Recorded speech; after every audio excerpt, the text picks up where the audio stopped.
Nah, ada satu syair yang terkenal sekali yang saya pecah-pecah dari Maulana Jalaluddin Rumi.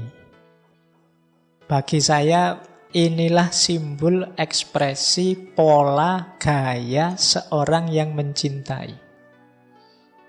Jadi ada 7 nasihat yang terkenal dari Maulana Rumi yang ini pakai simbol-simbol alam semesta. Ya karena beliau mengembangkan paradigma cinta, berarti sebenarnya ini profilnya orang yang mencintai. Yang pertama apa? Orang yang mencintai itu dermawan dan suka menolong. Kata Maulana Rumi, dalam kedermawanan dan menolong, jadilah seperti sungai. Sungai itu kan banyak memberi apa saja pada masyarakat di sekitarnya. Sungai sering jadi pusat sumbernya hidup. Kalau teman-teman belajar peradaban-peradaban manusia awal, itu biasanya dimulai dari pinggir-pinggir sungai. Karena di situ kuncinya hidup. Dia memberikan banyak. Ya tidak menunggu balasan apa-apa. Meskipun kadang-kadang balasan kita pada sungai kan jelek. Kita kasih sampah lah, kita kasih kotoran lah, kita kasih apalah. Tapi sungai selalu memberi banyak hal. Nah, jadilah orang yang mencintai. Pecinta itu dermawan dan penolong seperti sungai. Nanti kalau teman-teman kok lewat sungai diingat-ingat kalimatnya Rumi tadi, ingat sungai berarti ingatlah bahwa aku ini harus jadi orang yang pemurah, dermawan, penolong. Baik, ini yang pertama ya. Karena ini ditaruh pertama karena manusia itu cenderung pelit. Dan itu katanya Al-Quran sendiri. Jadi manusia itu cenderung enggan berbagi, ingin enak. Biasanya kalau orang kok mau berbagi itu ya yang dibagi yang sisa-sisa. Yang dia sudah menikmati terus bagi. Biasanya begitu. Makanya bahkan Al-Quran menegaskan ya kebaikan itu kalau kita menginfakkan yang kita cintai. Karena manusia itu cenderung pelit. Yang dikasihkan orang selalu yang sisa yang sudah dia nikmati. Makanya di banyak ayat itu Al-Quran kan nyindir kita manusia itu pelit. Manusia itu kalau memberi selalu yang jelek-jelek sehingga terus ditegaskan oleh Al-Quran lantanalul birro, kamu tidak akan dapat kebaikan sebelum berbagi apa yang engkau cintai. Hatta tunfiku ma tuhibbun. Oke, jadi dermawan dan menolong.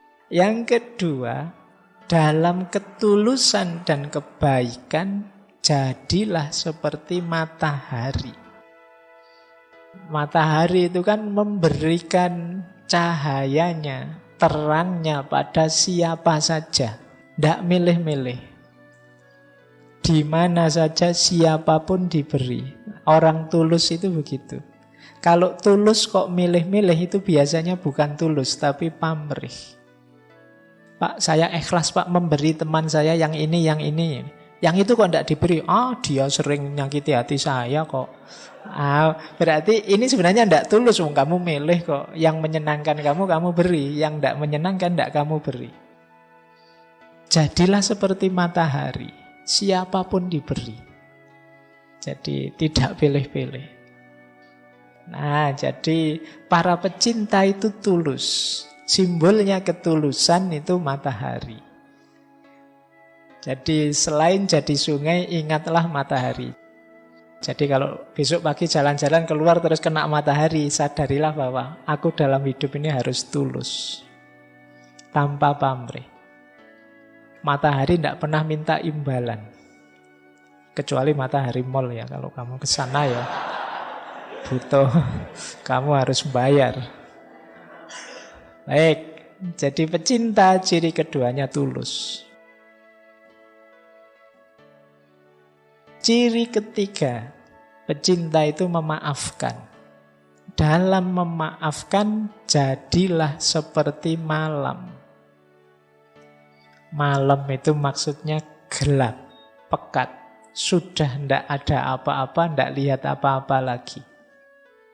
Jadi kalau kita sudah memaafkan orang, ya sudah. Anggap semuanya sudah tidak kelihatan. Jadi anggap semuanya sudah lenyap. Kayak kalau malam itu kita sudah tidak bisa lihat apa-apa lagi sudah. Nah, tidak boleh ada sisanya apapun. Pekat seperti malam. Kan sering kita itu memaafkan tapi ingin sedikit-sedikit membalas dendam. Yo, sekarang saya maafkan, tapi nanti mesti. Itu sebenarnya belum memaafkan. Saya maafkan sih, tapi hukuman Allah tidak akan sama saja. Jadi kalau memaafkan seperti malam, sudah gelap kayak kita mau tidur, lampu mati ya sudah tidak lihat apa-apa, tidak ingat apa-apa lagi, terus tidur. Jadi kalau memaafkan seperti malam.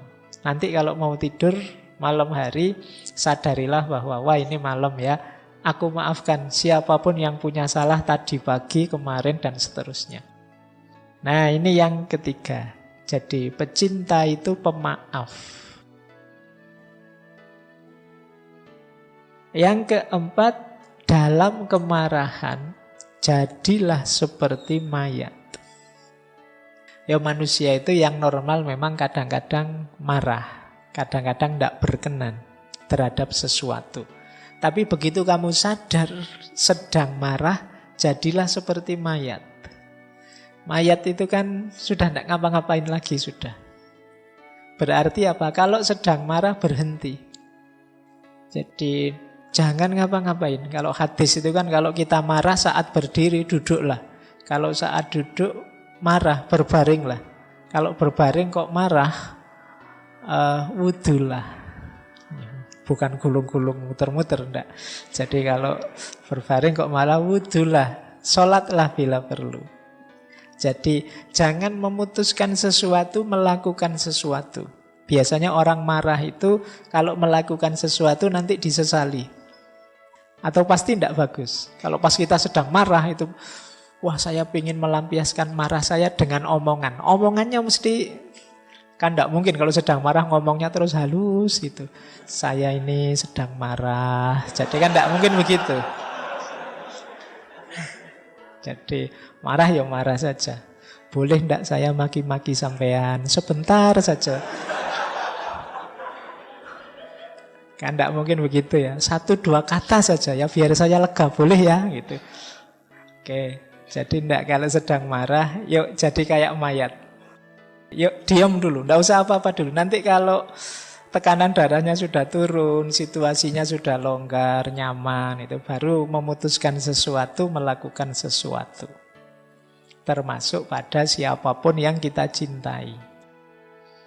Jadi kadang-kadang kita tidak cocok, rame, gegeran, marah dengan yang kita cintai. Mungkin saudara kita, anak kita, siapa saja.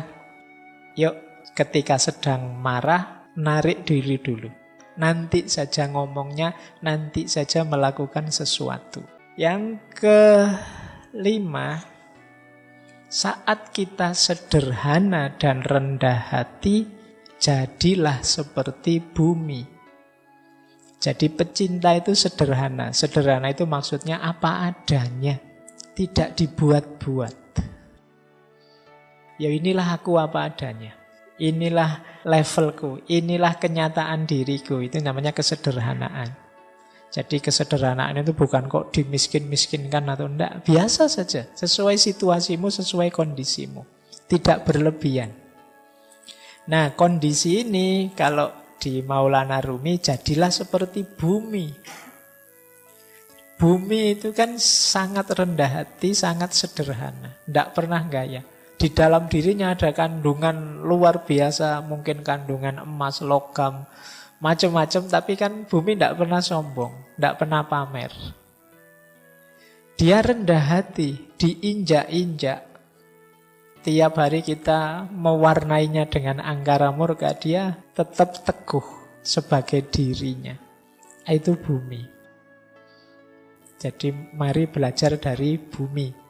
Kalau kita jalan di atas bumi, sadarilah kasihan sekali ya bumi ini. Kita warnai dia dengan macam-macam.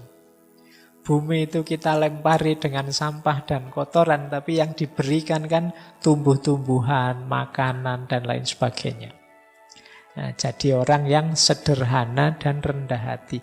Bumi tidak pernah komplain, tidak pernah demo, tidak pernah mengeluh terhadap segala kelakuan kita. Dia selalu memberikan yang terbaik yang bisa dia berikan untuk kita. Selanjutnya, toleran. Para pecinta itu toleran, simbolnya apa? Laut. Laut itu kan dia menampung apa saja. Karena dia luas, maka apa saja bisa masuk. Baik itu yang indah-indah, yang kotor-kotor, semuanya masuk, ditampung oleh laut. Sungai itu kan membawa apa saja, ya terakhirnya di laut. Aliran apa saja, ya finalnya di laut. Jadilah toleran. Toleran itu terbuka menerima apa saja sebagaimana laut. Jadi laut itu kan simbol kelonggaran, kelegaan, keluasan. Kalau teman-teman sedang jenuh, suntuk, itu kan biasanya terus jalan-jalan ke laut kan rasanya lapang, longgar ketika kita melihat laut. Nah, jadi ini simbol toleransi. Berarti kalau nanti ada konflik, marah-marah, wah ini berarti sedang sempit, kurang piknik, ayo jalan-jalan ke laut. Biar longgar hatinya. Biar terasa bahwa kita ini kecil, bahwa kita ini sempit, tidak luas. Ngapain sih gegeran segala? Nah, yang terakhir, kuncinya di yang terakhir ini. Jangan melihat keluar, lihatlah ke dalam diri. Jadilah engkau apa adanya. Jadi para pecinta, sadari dirimu, bermainlah peran sebagai dirimu sendiri apa adanya. Jangan terlalu banyak acting, jangan terlalu banyak gaya, nanti malah menyusahkan. Sadari hakikat dirimu dan perankan peranmu apa adanya. Jadilah engkau apa adanya. Kita itu sering ngundang masalah sendiri karena kita tidak jadi apa adanya. Kalau hari ini mungkin pakai istilah pencitraan. Sudah terlanjur mencitrakan diri misalnya sebagai anak soleh misalnya. Sudah terlanjur bilang, oh saya itu soleh, saya itu. Itu kan terus jadi beban. Akhirnya kamu di depan orang tiap hari harus acting jadi orang soleh. Itu kan berat. Nanti ada apa-apa dikit, subhanallah, alhamdulillah. Ya kalau soleh ya soleh saja, ndak usah pakai acting berlebihan, sesuai dengan situasimu apa adanya. Nah, jadi para pecinta itu apa adanya. Banyak ikatan cinta bubar karena para pecintanya ndak apa adanya.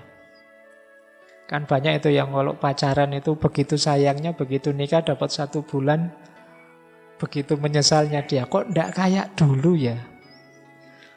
Sudah beda antara dulu dan sekarang. Kemungkinan dulunya terlalu banyak pencitraan. Akhirnya sekarang menyesal. Walah ternyata aslinya gini. Tidak sama dengan dulu. Ya, kamu tidak apa adanya.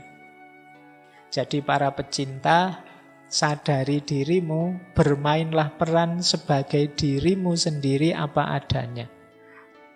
Nah, ini 7 nasihat dari Jalaluddin Rumi. Baik, semoga manfaat dan maslahat yang kita dapat dari tema malam hari ini. Baik, saya akhiri sekian. Kurang lebihnya mohon maaf. Wallahul muwaffiq, wallahu a'lamu bissawab. Wassalamualaikum warahmatullahi wabarakatuh.